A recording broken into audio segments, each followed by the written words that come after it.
Mês 9 no calendário do Eterno, mês 12, dia 13 de 2022. Foi-me deixado saber que muitos anseiam a direção em saber o que fazer nessa hora.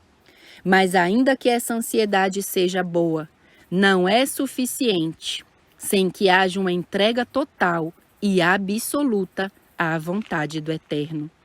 Isso alguém não pode medir em si mesmo ou em outro, pois é uma medida que somente o Eterno sabe e conhece o que há no mais profundo de cada um de nós. É como quando uma pessoa má e rebelde segue sua vida, elaborando e executando suas maldades, e não percebe, mas diante dele há uma linha que não é vista por olhos humanos, que o Eterno põe diante dele. E quando ele toca essa linha, sua vida termina como Coré, Datã e Abirão. E outros que deram rédea solta aos seus desejos, ao seu orgulho e ambições, e não se detiveram para pensar que aquele que governa os céus e a terra deu um término para tudo. Também assim, aquele que se submete a Deus em tudo, morrendo cada dia para os seus próprios desejos e se submetendo aos do Eterno, este também tem diante de si uma linha que é vista somente pelo olho imortal. Quando aquele que é fiel aos requerimentos divinos toca essa linha, de tão perto que chegou dela, seu destino é lançado, selado em vida ou em morte, para a vida eterna. Se nossos olhos pudessem ser abertos para ver mais além do que o que nos rodeia, não haveria dúvidas de que o amante e eterno Pai, Cristo Jesus, e o Espírito Santo e seus santos anjos estão atentos aos herdeiros do reino.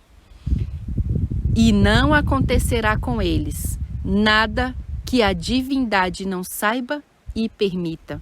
Mas não devemos ser como Tomé. É necessário exercer a fé, sem a qual é impossível agradar ao Senhor nosso Deus. Aquele que diligentemente cumprir cada dia com o mandado do Eterno em sua vida, será eternamente recompensado. Aprendam da natureza lições vitais. A que hora se deita o galo? E a que hora se levanta? Ao ir dormir, as aves louvam seu Criador, e ao levantar-se, o plano estipulado para cada uma está aí, dia após dia, e Deus cuida de cada uma delas. Observem a formiga, disse o Eterno. Realmente analisamos isso? Quando vimos algum animal se queixar de seu trabalho diário? Cada um dos animais do bosque se levanta e trabalha para obter seu alimento e seu teto. Quanto mais nós, os humanos, que somos a coroa da criação. A codependência nos tem tornado inúteis e há muitos aliciados, incapazes de sustentar a si mesmos. A inércia envolve a humanidade, onde alguns poucos vivem de muitos e os muitos esperam pelos poucos. Quando isso foi estipulado no plano divino? Não será por isso que o Eterno nos insta a ir ao campo para nos valermos por nós mesmos? Muitos procuram trabalhar ou fazer algo para a obra, mas não é por chamado divino, mas próprio, e as intenções por trás dos bastidores são vistas por Deus e por aqueles que discernem a vontade e o caminho do Eterno. O lucro, através da palavra, fechará a porta para muitos no reino dos céus. Isso foi-me deixado saber, e isso não por prerrogativa humana, mas divina. O Eterno ordena a cada família: vão a ele de joelhos e peça sabedoria a ele sobre como saber sustentar sua família, e ele assim fará. Muitos vivem da pesca de outros e não tomam tempo para pensar que se eles pescam, ele também pode. A inércia, a indolência de viver do esforço alheio invadiu o mundo e nunca deveria ter acontecido no povo que segue ou diz seguir as pegadas do Eterno.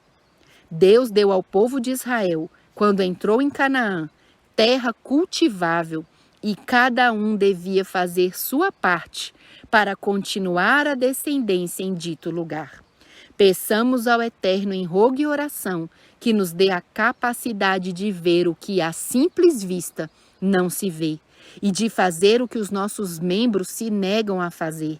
E assim, onde quer que Ele nos mande, promissor ou não aos nossos olhos, será uma bênção e não se desistirá até alcançar aquilo que Ele deseja para cada um de nós. Lembremos que todo orgulho e exaltação própria são o resultado de se ignorar a Deus e ao seu Filho, a quem Ele enviou. Tão logo morre a exaltação própria e o orgulho é humilhado até o pó, vemos então os incomparáveis encantos do caráter de Cristo. Sua santidade é refletida em nós e por todos aqueles que o servem em espírito e em verdade. Se nossos lábios necessitam ser limpos, se reconhecemos nossas misérias e vamos com o coração contrito e humilhado a Deus, Ele tirará a nossa sujeira e ordenará ao seu anjo: tire suas vestes de vileza e o vista com as minhas vestes de gala, dirá o Senhor. Será isso que anelamos de coração? Cremos ou não cremos? Tal como for o caso, os que vivem para Cristo e seu plano vencerão, e os demais perecerão. Corramos, pois, com consciência e não com uma das 7 formas de queda, a corrida, de tal maneira que possamos vencer em Cristo Jesus. É meu rogo e oração que assim seja. Que o Senhor nos abençoe.